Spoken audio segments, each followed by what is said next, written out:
E aí, pessoal, aqui é o professor Rafael. Hoje a gente vai resolver a questão de número 112 do caderno de Ciências da Natureza, do caderno branco, do Enem 2019. O objetivo de recipientes isolantes térmicos é minimizar as trocas de calor com o ambiente externo. Essa troca de calor é proporcional à condutividade térmica K e à área interna das faces do recipiente, bem como a diferença de temperatura entre o ambiente externo e o interior do recipiente, além de ser inversamente proporcional à espessura das faces. A fim de avaliar a qualidade de dois recipientes A e B, de faces de mesma espessura, uma estudante compara suas condutividades térmicas Ka e Kb. Para isso, suspende dentro de cada recipiente blocos idênticos de gelo a 0 graus Celsius, de modo que suas superfícies estejam em contato apenas com o ar. Após um intervalo de tempo, ela abre os recipientes enquanto ambos ainda contêm um pouco de gelo e verifica que a massa de gelo que se fundiu no recipiente B foi o dobro daquela que se fundiu no recipiente A. A razão Ka sobre Kb é mais próxima de quanto? Olha só quanta informação esse enunciado nos dá. Mas, como eu sempre digo, se o enunciado nos dá uma grande quantidade de informações, a gente tem com o que trabalhar. Então a gente tem que escrever elas, organizar elas e sair fazendo o que a gente sabe. Então, quais são os dados que esse problema nos dá? Ele fala que a quantidade de calor que foi trocada entre o ambiente externo e o interno está aqui, ó, 0 graus Celsius. A quantidade de calor que pode passar pelas paredes do recipiente e adentrar esse recipiente é proporcional, diretamente proporcional a K, que é a condutividade térmica do recipiente. Então é assim que a gente vai escrever isso. E é também diretamente proporcional à área da superfície interna desse recipiente, e aqui eu usei A como sendo a área total, ou seja, a soma das áreas de todas as faces internas.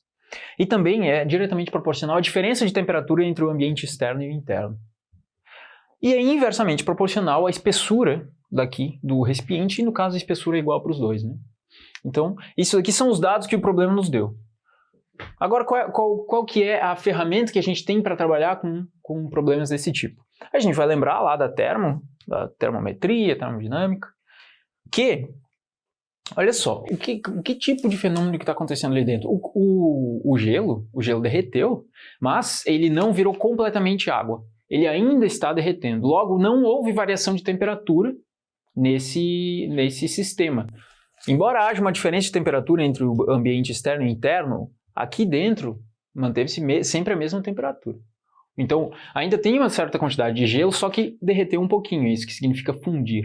Logo, o calor absorvido pelo gelo é um calor latente, é o calor que serve somente para variação de fase, para troca de fase. Não é o calor que vai fazer variar a sua temperatura.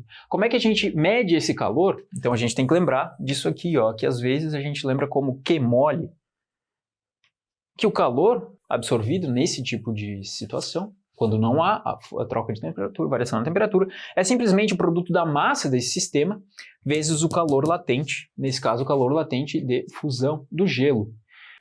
Tá, mas eu não tenho o valor do calor latente, será que isso é um problemão para mim? Não vai ser um problema, porque como está nos pedindo a razão entre duas grandezas, geralmente quando pede isso a gente percebe que alguma coisa vai se cortar ali.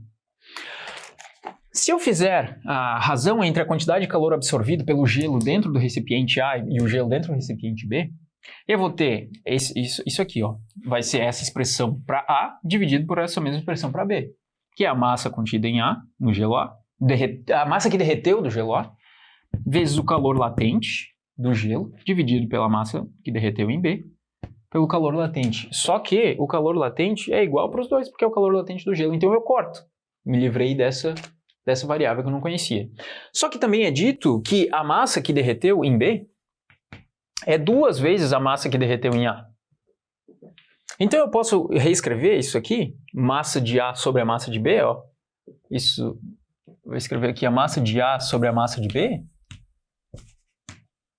é igual a massa de A sobre 2 vezes a massa de A. Então eu corto massa de A com massa de A, fico com 1 sobre 2. E é por isso que aqui eu tenho que a quantidade de calor absorvida por A dividido pela quantidade de calor absorvida por B é simplesmente 1 sobre 2. E isso é o que vem aqui da nossa análise do problema em relação à quantidade de calor que foi absorvida pelo gelo. Agora, essa expressão que foi dada essa expressão que a gente construiu a partir dos dados que nos foram fornecidos, ela também vai valer para esse sistema porque ela fala sobre a quantidade de calor que o recipiente deixa entrar. Então percebam, a gente está falando sobre quantidade de calor nas duas vezes, por que eu estou usando a mesma letra e tem equações diferentes? Isso não deve confundir, porque isso aqui é um tipo de quantidade de calor, que é a quantidade de calor absorvida pelo gelo. Então essa equação só serve para descrever este fenômeno. Essa equação serve para não é uma equação, mas essa proporção aqui, que poderia ser transformada numa equação se eu colocasse uma constante. Então essa equação, ela diz respeito às características do recipiente e a quantidade de calor que esse recipiente deixa entrar, ok? Só que como toda essa quantidade de calor foi absorvida pelo gelo, então a gente pode fazer, pode dizer que essas duas coisas são iguais. Então isso aqui é igual a isso aqui, nesse problema. Como a gente está fazendo a razão do calor absorvido por A e o B, então a gente faz a mesma coisa, a gente faz a razão entre essa expressão aqui para A e essa mesma expressão para B. Essa expressão para A é essa constante associada ao recipiente A, vezes a área total interna do recipiente A, vezes a variação de temperatura entre o ambiente externo e o interno, e dividido pela espessura daquele recipiente. Só que, como a variação de temperatura vai ser entre o ambiente externo e interno é igual para os dois recipientes, então isso eu corto na hora que eu faço a razão entre os dois. Da mesma forma, eu corto a espessura eu corto esse termo referente à espessura, porque eu estou fazendo a razão entre os dois e esse termo é igual para os dois. Então, quando eu fizer a razão entre essa expressão para A e para B, eu vou ficar simplesmente só com isso aqui. E isso é igual a 1 sobre 2 porque eu igualei essas duas equações. Porque todo o calor que entrou foi absorvido pelo gelo. Então eu posso escrever essa igualdade aqui. Dessa igualdade, eu vou isolar o que eu quero, que é Ka sobre Kb. Então eu isolo isso. Eu tinha o 1 sobre 2 do lado direito da equação, eu passo a área interna de B para cima, que ele estava dividindo, passa multiplicando, a área interna de A estava multiplicando, passa dividindo, e eu fico com essa expressão aqui. Então a única coisa que eu tenho que fazer agora é encontrar características geométricas desses recipientes. Agora virou matemática. Era física até aqui, agora virou somente matemática. Qual que é a área interna de cada um dos recipientes? A área da superfície interna vamos começar por A. Ele é um cubo, ele tem todas as arestas do mesmo tamanho, então, por exemplo, a área dessa face aqui vai ser 40 vezes 40. Como ele tem 6 lados iguais, a área total dele é 6 vezes 40 vezes 40. Tá ali. Esse outro cara aqui não é um cubo. Ele é um paralelepípedo, ele tem uma aresta que é 40 e outra que é 60. Se eu for levar em conta todos os lados que ele tem, eu devo perceber que a área dele vai ser 4 vezes 60 vezes 40. Por exemplo, aqui eu tenho a área de 60 vezes 40, dessa face aqui. Lá do outro lado também, ali embaixo também, em cima também. Mas essa face aqui, por exemplo, é 40, tem uma área de 40 vezes 40. E lá do outro lado também.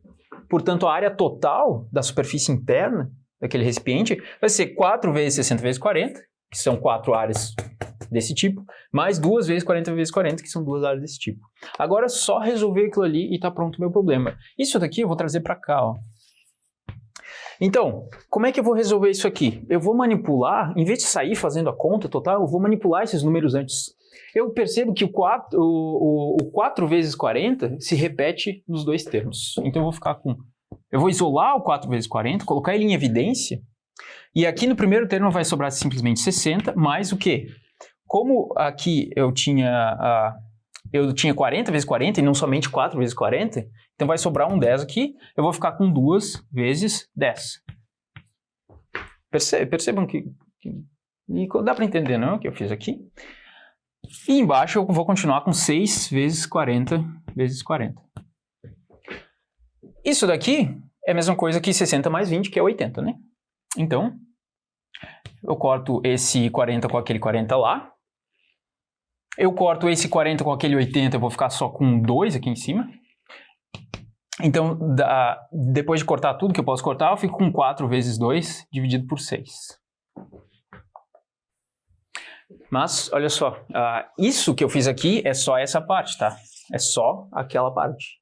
Não esquecendo que eu tenho esse 1 sobre 2. Então, isso aqui tudo fica 1 sobre 2 vezes 4 sobre 6 vezes 2. Aqui eu tinha desenvolvido só aquela quantidade toda aqui. Então, eu corto aquele 2 com aquele 2. Logo, a resposta do meu problema é 4 sobre 6. Mas isso não está nas alternativas. Nas alternativas eu tenho números com vírgula, então eu tenho que dividir 4 sobre 6. Como é que eu faço isso? Bom, eu vou fazer do jeito que a gente está acostumado. 40 dividido por 6, quanto é que fica? 6 vezes 6 dá 36, então eu boto um 6 aqui.